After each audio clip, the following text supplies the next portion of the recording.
we also, since about the same time, the 70s and so on, the US and Russia have been trying to curb their nuclear arms race. So a phenomenon that happens when you're building nuclear weapon is, well, you want to have more than your adversary to be able to attack them or do enough damage. And so far, it's a very unstable process. And so because you don't always know what the other side is doing, you always assume the worst. So you start building many weapons. And this is what happened at the beginning of the Cold War. So you have exponentially many more weapons until you decide that this is completely crazy and we're spending too much money and we should have an agreement to cap things, or at least cap things and eventually reduce numbers.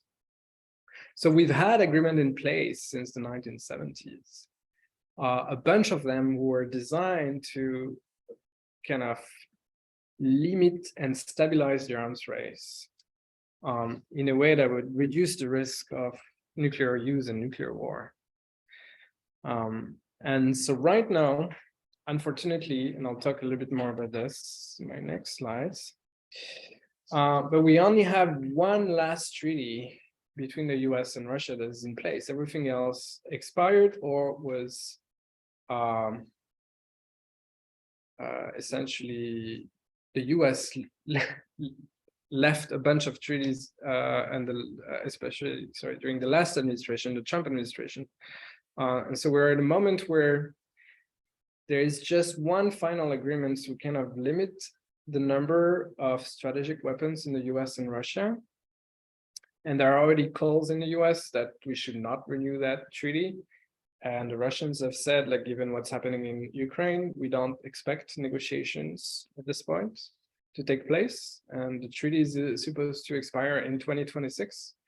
The number of deployed weapons would probably double over a few weeks or months if the treaty expired, and then the numbers would even grow probably in the first year up to 4 times. But we could be again back in the 50s and 60s, that kind of Cuban Missile Crisis style with enormous arsenals and no real way of kind of control over them. So that architecture that was built during the Cold War is essentially falling apart at full speed right now. And so we have an hope to do something about it. All of this really was about the US and Russia, but China now is, of course, the rising power of the 22nd century, and is seen as the main global competitor to the United States, and has just decided to at least double the size of its nuclear arsenal. So China had a policy to have a minimum deterrence, so a small number of weapons that would survive an incoming strike and that could then retaliate and destroy a few cities. And they're now decided to build way more weapons over the next few years. Yes. You said Israel then asked is not that are not part of the NPT. Is China also not part of it? No, it is. It is part of the. They can still double their nuclear weapons. Yes, because the NPT doesn't. So China had nuclear weapons before the NPT entered into force. Therefore, is considered a nuclear weapon states under the NPT. And so nuclear weapon states, as part of this treaty, essentially have made a weak promise that cannot be enforced, that they will get rid of their weapons in the future. But there's nothing that tell them you cannot double or you cannot build more, or so yeah, they can, and they're doing it right now. And so because China is building significantly, then you would have people in the US are going to say, well, because China is building more weapons, we also, the US, need more weapons to be able to prosecute the war with Russia and China, which we have been able to do that for a while. But if the Chinese arsenal increase significantly, then we'll need more weapons to target their arsenal. So we're back into an arms race, pretty much. Or at the very beginning of it, definitely. And the bad news here is right now, there's enough stuff we produced in the Cold War to build 200,000 more. So at the beginning of the Cold War, a key limitation was fissile materials production.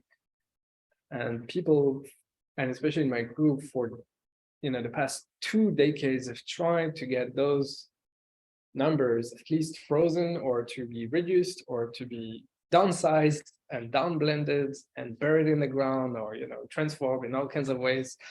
But it's still there, unfortunately. And if you remove all the shackles and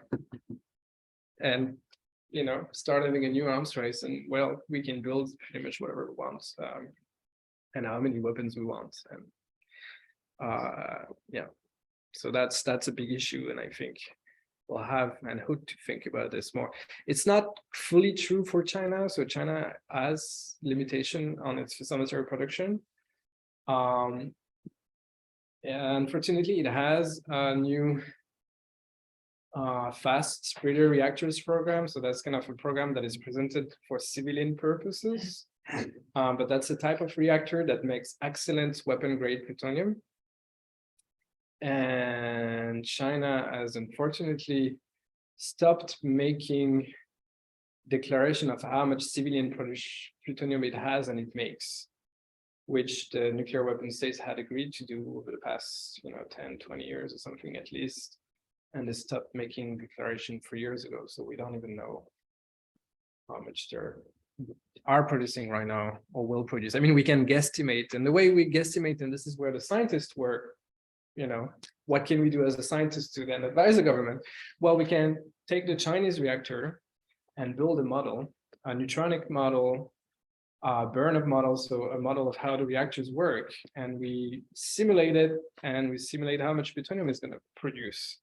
And then, if someone says that China is going to build 1,000 weapons, 4,000 weapons, 10,000 weapons, you can say, no, they can do this at this rate, but they cannot get there, let's say 10,000, because there would be way too much fissile materials. They don't have enough reactors. The reactors cannot materially produce the weapons, the fissile materials that would be needed for weapons. So there's all kinds of things that you can contribute as a scientist in those decisions that are, in those political processes that are kind of fundamental to getting to a solution. Is like, if you don't have perfect information, for example, you have to find ways to gain information, and that can be through experiments, modeling, all kinds of things.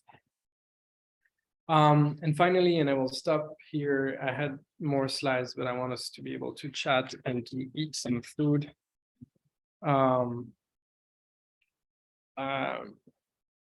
Over the past almost 10 years, over 100 countries now, most of them in the global south, have decided that the status quo was absolutely unacceptable, because they don't care about nuclear weapons, because for many of them, they were exposed to the arms of the arms race. There were countries exposed to nuclear fallouts from testing, all kinds of things. They don't have nuclear power plants. They don't want nuclear power. But they do not want to die in a global nuclear war, or be the unwilling victims of such a war. And so they managed, surprisingly, in 2017 to come together and negotiate a new treaties called the TPNW, the Treaty on the Prohibition of Nuclear Weapons, who calls for the complete, prohibition of the threat of use of nuclear weapons, but also the production of weapons, the stationing of weapons, and so on, and calls for a global nuclear disarmament. And so the treaty entered into force in 2021. and it's now a new kind of, I would say, one of the most new and interesting and vibrant community of thinking about how to reduce the risk of nuclear war, involving scientists and diplomats from countries who historically have not been part of those conversations. So it's a very different process and a very interesting process, which we also are fortunate to contribute to. So I wanted to talk about more environmental justice issues associated with this work, but I'm going to stop here because I want us to have more time to talk. But if this is something that is of interest, I'm always happy to get there. Which is why scientists working to prevent nuclear war. Well, even though it has been 75 years of the nuclear age, we're still struggling with that reality. The risk associated with nuclear weapons are extremely high. And so, you know, it's, I don't like to say it's part of our responsibility to do something about it, because there's so many things we need to do about everything in the world right now. But that is something that should not be left on the side, because it's more or less, you know, it can have consequences that are unthinkable and should never happen, essentially. And where we are right now in 2022, possibly at the beginning of a new arms race, we do need people, scientists, you know, people, I mean, scientists for sure, but anyone pretty much who cares about this to become politically engaged and or engaged in policy about those issues. And in the dialogues are going to be needed eventually to address those issues between the US, China, and Russia. And so as part of this, I also want to put this out, but so the program, we have a School of Science and Global Security will send the announcement, and I think I'll share it with the group here. But so every year in the fall, we bring scientists from all over the country and also abroad to spend a week in Princeton to present work related to the issues that I've spoke today, and get mentoring and discuss, you know, opportunities to do I don't like to say a career, because it is a career, but it's also a choice to essentially decide to spend you know, part of your life trying to tackle those issues. So thank you for listening to me, and I very much look forward to your questions. Does anyone online has a question, or while I'm here? You turn it off. Okay. Yeah, I had a question if I could ask. Yes. Okay. Yeah, thanks for your presentation. Really interesting and important work. So one of the potentials that I had read about, especially given the conflict in Ukraine right now, is the use of dirty bombs by you know, nuclear armed powers. I wanted to ask what safeguards, like diplomatic safeguards, are in place against the use of those like lower grade nuclear weapons, since it seems that they were governed by different policies, at least based on what I read, than kind of these larger bombs that we typically think of. The question was about what are limitations in place about radiological devices, essentially, right? So, I mean, it's not, I would say, it's not as, you know, governed as nuclear weapons, essentially. There are multiple treaties that kind of touch about them. It's pretty much understood that this is not something that should be used, and there are pretty strong norms also about this. That, you know, this is not something that should be used on the battlefield or anything like this. There is no, however, it would be extremely difficult to kind of track and prevent anything like this from happening. And one of the reasons is that you could just use simply traditional explosives with radiation sources that you could get from, let's say, hospitals and the medical industry that are very strong, and just mix all of this together and make this blow up to contaminate a significant area. So it's a very simple things to build, I would say, and to release. But hopefully, this is something that is not going to happen at all. Even within the context of the war in Ukraine. Yeah, sure, but I'm fine. I can wait. Yeah. Okay, thanks. And I had another question. So I here at Columbia research nuclear fusion, and one of my, at least in my mind, motivations for doing so is it relates to kind of the replacement of nuclear fission. So I wanted to ask you, to what extent do you think that when, if nuclear fusion becomes available as an energy source that has the environmental advantages of solar and wind, but the kind of like baseline power advantages of nuclear fission, to what extent do you think that desire for nuclear fusion power plants will offset interest in nuclear fission and kind of reduce activity related to mining uranium, refining, because as you said, the processes for making like a fission power plant, are very similar to, the steps that you need to develop a bomb. Right. So, I mean, my view on this is that I have nothing against, I would say, development of fusion energy overall. I do think, however, that there are different types of technologies that have been pushed forward, and I think there was one in particular,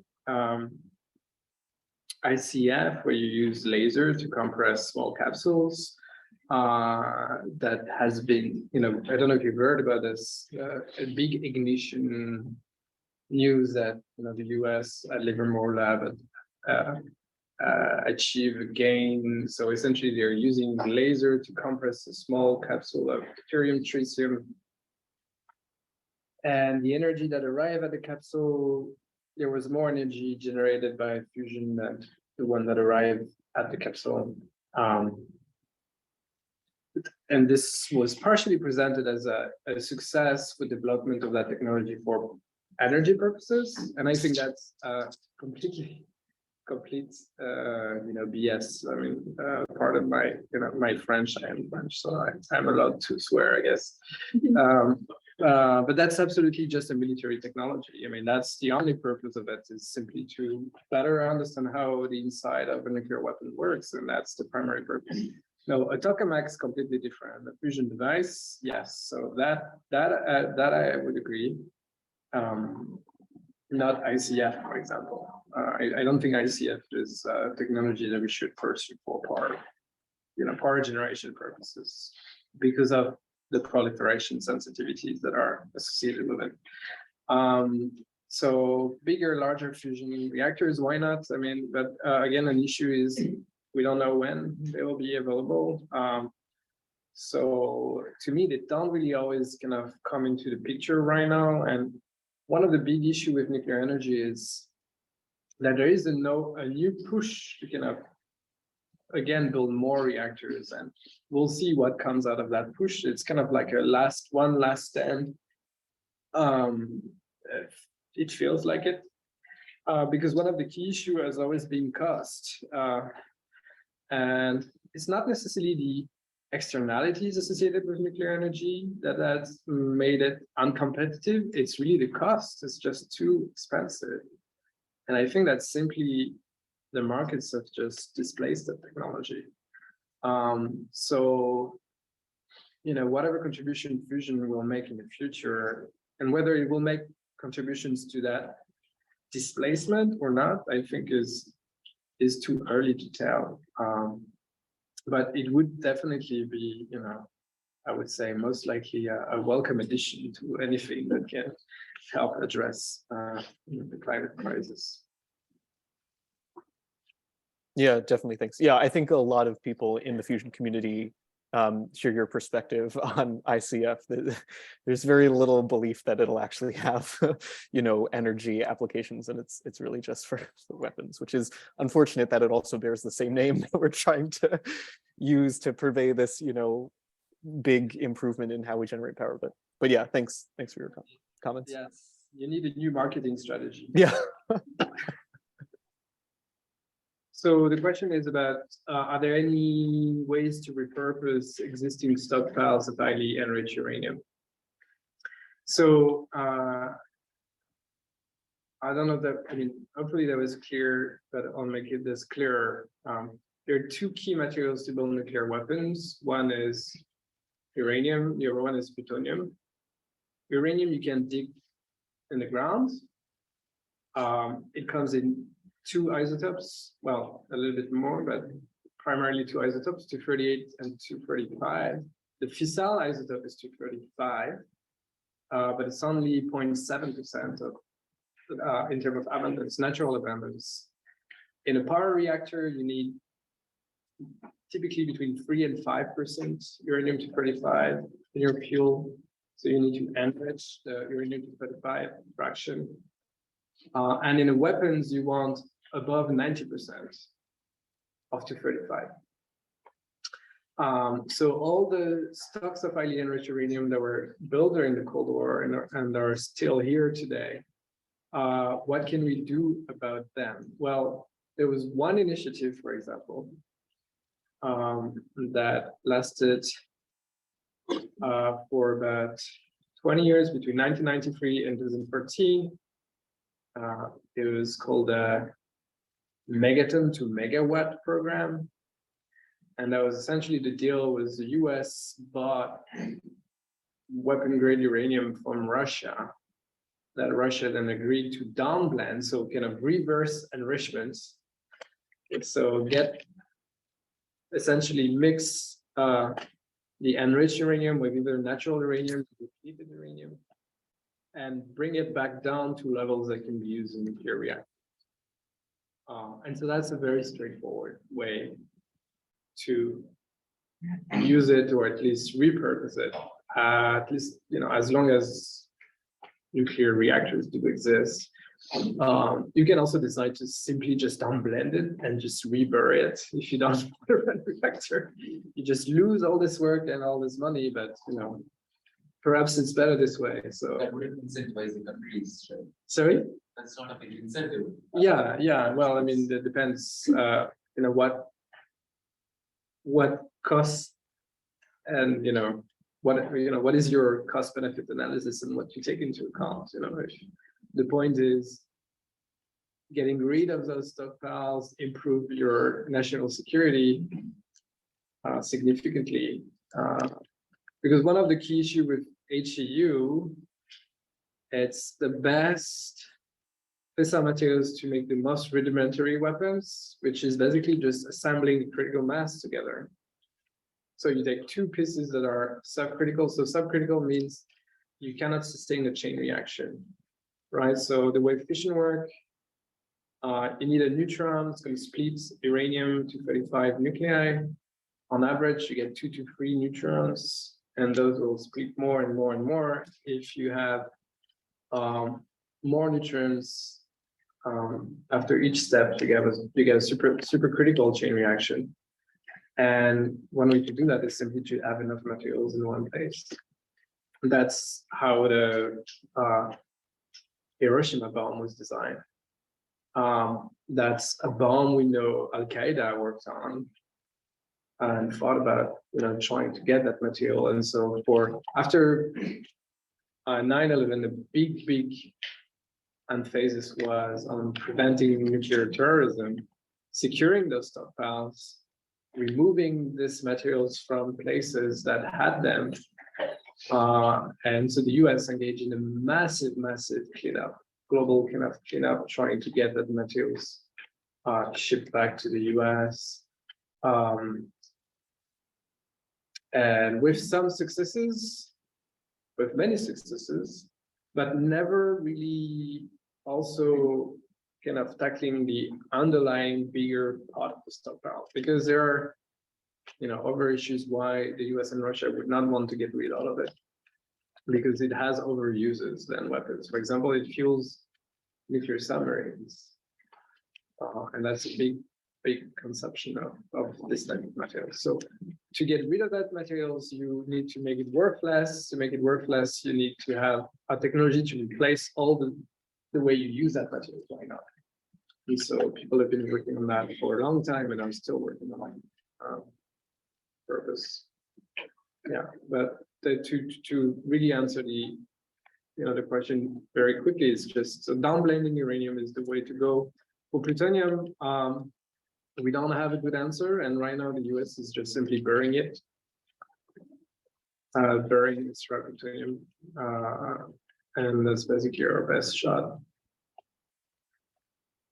There's no. But I guess they're not really regulating the plutonium or the nuclear material that they're burning. No, there's no agreements right now about clearing up those stockpiles. Nothing. And it's unlikely that they will be, because, for example, in the US, any international agreements or treaties needs to be ratified by the Senate. So you need 2/3 of the Senate to vote for that. Can you find any issues on which 2/3 of the Senate can agree on anything these days? Probably not. So that's a big problem. And beyond that, if China is to increase the size of its nuclear arsenal, they're going to need to produce more plutonium and HEU, and the US will not sign anything that puts, just in principle, I think, will sign any or accept any regulation on its own stockpile that would not apply to China at this point. So we're in a conundrum, and kind of a problem is that is right now looking difficult to solve. But, Does anyone have another question? In which case I have one. yeah. So we're talking about environmental issues that nuclear weapons, or that you wanted to get to, environmental issues that nuclear weapons and testing and everything would cause. And I guess, like, if you could go over that and just kind of apply that to how do you do cleanup, or how do you secure your materials such that it's not impacting communities around you, and it's not being deviated into other people's pits for their uses?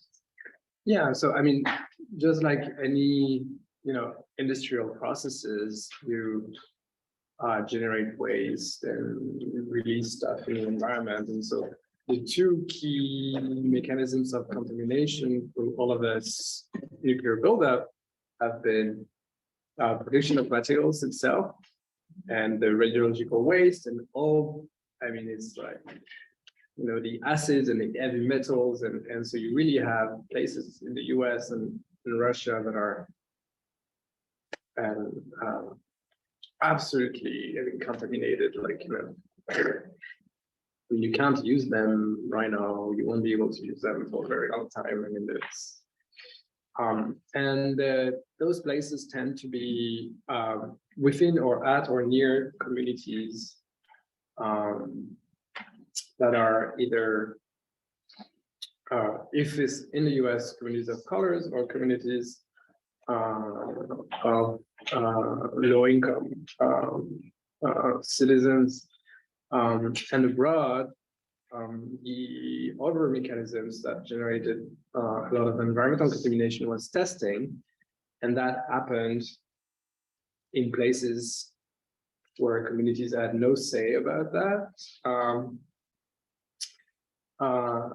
Mostly native community, indigenous community all around the world.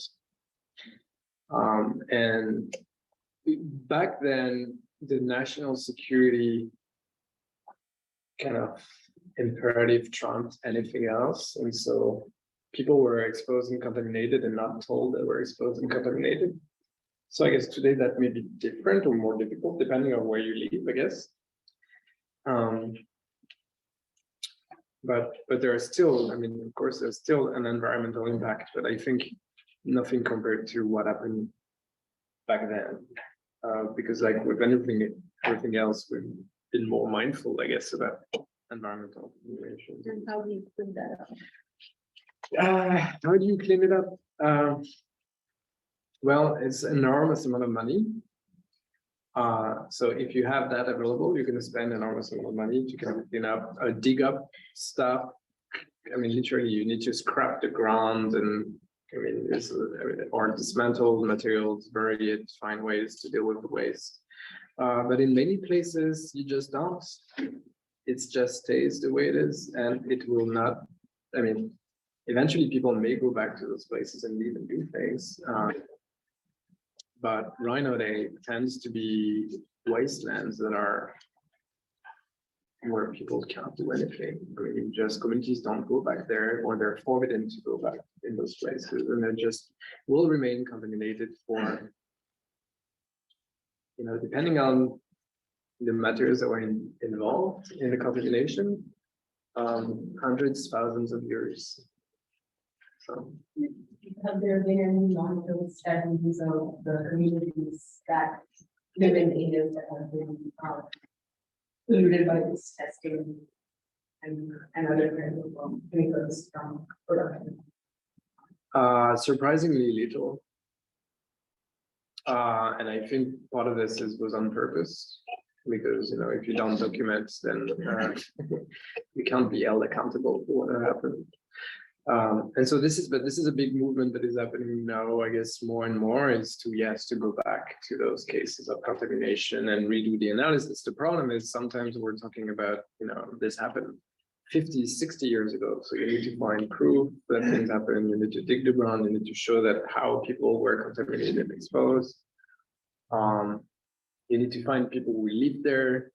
You need to do epidemiological studies about, you know, what was the increased risk of cancers or whatever disease that happened to them. But sometimes you do this in places where there's not even a cancer registry. So how do you find people with cancer if you don't know? So then you can't solve the problem. So you end up with communities that have suffered. And the only thing they have is their kind of oral history or Or a scientist like yourself doing the documenting. no, not just myself, but I mean others. Yeah, you kind of like to say, okay, you know, sometimes you come across about the classified documents and then you realize, okay, so perhaps there is materials to do a new study. But yeah, it's complicated, but not impossible. And so that's another thing, you know, in those type of project of work. It's not just for physicists or nuclear scientists, but people who do atmospheric science, for example, or you know, we had folks talking about environmental ecology and biology, I think. So you know, just to give you an example, I mean, right now I have an entire research press was dedicated to reconstruct the fallout. So we remodeled the explosions, we used reanalysis, weather data, archive weather data from the time, and we reconstruct the entire kind of population exposure, and then we try to estimate what we're doing to extract cancer risk. And we work with them, and you know, I mean, there's like a zillion things you can work on, bringing you know, different fields together, because you can't solve those problems from a traditional scholarly you know, discipline point of view. It's really just interdisciplinary and transdisciplinary. Yeah, I think that UCS was even hiring like our people with a medical or biology background to do like use the maps that people reconstructed, the physicists reconstructed from like where the fallout went, to like actually analyze what the people were going through those communities. Yeah. Yeah, exactly. Do you want to say a few words of how graduate students can be involved in this right now? So there are academic programs that you can join as postdocs. There's ours at Princeton. There is one at Harvard, one at Stanford, one at MIT that have been existed for a long time and are there. And then there are all the congressional fellowships where you join, members of Congress as one of their staffer, and many members of Congress have kind of a security portfolio. And that's a very good place also to kind of learn about the policy process, but also those issues from the policy maker perspective. Yeah, so there are many opportunities to do this type of work in and out of academia, and of course also There's also the Princeton School that you installed. and as part of the national lab also is just a place of interest to you.